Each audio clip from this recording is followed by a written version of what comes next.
What was just discovered about the Mayan obsession with time and cosmology will blow your mind. For years, we've heard about the ancient Maya civilization, their advanced studies about the celestial bodies, and their intricate calendars. There's no doubt that they were obsessed. But what is the truth behind their fascination with the celestial realm and the passage of time? Was it mere obsession, or was there more? Welcome to Mystery. Today we'll be discussing the truth about the Mayan obsession with time and cosmology. Stick with us. You're about to discover intriguing details. After the archaic period in which the first set of villages settled, came the Maya civilization. This civilization developed in the Maya region, an area that consists of present-day southeastern Mexico, all of Guatemala and Belize, and the western portion of Honduras. It also reaches as far as the northern lowlands of the Yucatan Peninsula and the lowlands of the Pacific Littoral Plain. The civilization was divided into three major periods: the pre-classic, classic, and post-classic. Understanding these periods helps to put their obsession with time and cosmology into context. So, here's a little story.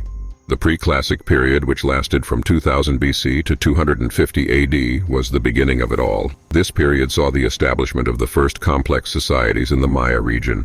Monumental architectures were built, and the cultivation of their staple diet like maize, beans, and chili peppers began. But most importantly, they began their research on time and designed their first set of calendars. After the collapse of the pre-classic period came the classic period, which began around 250 AD and lasted till 900 AD. This period is largely known as the period in which the Maya civilization recorded a peak in large-scale construction and urbanism. But their most peculiar achievement is their construction of monuments using the long count calendar. With the increase in literacy during the classic era, the post-classic era rose from its ashes and made significant achievements in astronomy, art, and architecture. However, the most glorious time for the Maya civilization was the classic period, because the post-classic period marked the end of the civilization. So let's move on to what we're here for. Since the very beginning, man has always found a way to tell time and count dates. In fact, calendars already existed before the rise of the Maya civilization. However, the people came up with more sophisticated calendars that were more accurate than the calculations recorded in the Old World, Afro-Eurasia. From the pre-classic period, the Mayans recorded lunar and solar cycles, eclipses, and movements of planets with astounding accuracy. And as they advanced to the classic period, they had enough to develop calendars and come up with theories regarding astronomy. They constructed 17 different calendars, which include the Tzolk'in, Hab, solar, moon, long count, and Venus calendar. Just like any non-repeating calendar, the Maya measured time from a fixed start point. The Maya chose a day in 3114 BC. Some think it's the 11th of August, as the day the world was created in its current form, and started their counts from then. The Tzolk'in calendar, otherwise known as the sacred calendar, was made up of 260 days. So, the basic unit in the Maya calendar was a day, or kin, which was represented by a unique combination of a number from 1 to 13 and a name from a set of 20-day names. 20 kins made one cycle, and the calendar consisted of 13 cycles, which amounted to 260 days. This calendar was important for religious ceremonies, was the foundation of Maya prophecy, and used to record dates of birth. For the Hab calendar, the days amounted to 365. It was created by 18 cycles of 20 days, which were referred to as Wenols, and completed by the addition of 5 days called the Wayeb. Just like the Tzolk'in calendar, the days have a number prefix behind their names. Then there was the 52-year calendar round that combines both the Tzolk'in and Hab. Remember that the Tzolk'in had a name and a number, and so did the Hab. To give any day a more complete designation, they described it using both, just like we have a day, month, and year as date. So the 52-year calendar round was marked by when a day's name reoccurs. For instance, a day called 8 Ajah, 13K, reoccurring after 52 years marks the calendar round. However, the most famous calendar of them all is the long count calendar. Beginning the count from the creation date, the Mayans counted the date in a base 20 system similar to the Tzolk'in and Hab. However, as periods accumulated, the counting was recorded as Tun, which represents 460 days. Katun, which describes 7,200 days, and a Baktun, which represents 144,000 days. Now, let's discuss their interest in astronomy. Their interest in astronomy played a role in the development of calendars, but that wasn't the only reason they meticulously studied these celestial bodies. They also used the information garnered for divination and astrological purposes. With the aid of the observations, the priesthood could understand past cycles of time and make future projections that made up the prophecies. Illustrations in the codices show that priests made their astronomical observations using the naked eye and some crossed sticks to help them focus. They recorded eclipses of the sun and moon, and movements of Venus and the stars. Whatever they found was measured against past dated events, on the belief that similar events would occur when the same astronomical conditions occurred. So, if a catastrophic event previously happened, and a day with similar astronomical conditions was approaching, they warned their people of the imminent danger. They also used it to guide crop planting and harvesting. The astronomical achievements the Mayans made were quite outstanding. They measured the 584-day Venus cycle with just an error of 2 hours. In the codices, they recorded the 5 cycles of Venus as 8 365-day Hab calendrical cycles. Jupiter, Mars, and Mercury were also studied, but Venus was their basic point of interest. This is because they associated the planet with warfare. When Venus rose as the morning star, it was associated with the rebirth of the Maya hero twins, some ancestral complementary force, while the heliacal rising of Venus was regarded to mean destruction and upheaval. Besides the thing with Venus, other events also meant bad omens. Solar and lunar eclipses were considered to be very dangerous events that could bring destruction to the world. In one of the Mayan texts, a solar eclipse was represented by a serpent devouring the day. Yeah, that's bad. And to avert this evil, they performed different ceremonies. So we briefly mentioned the calendar earlier. Now let's discuss the theories surrounding how they came to be. Starting with the 260-day count.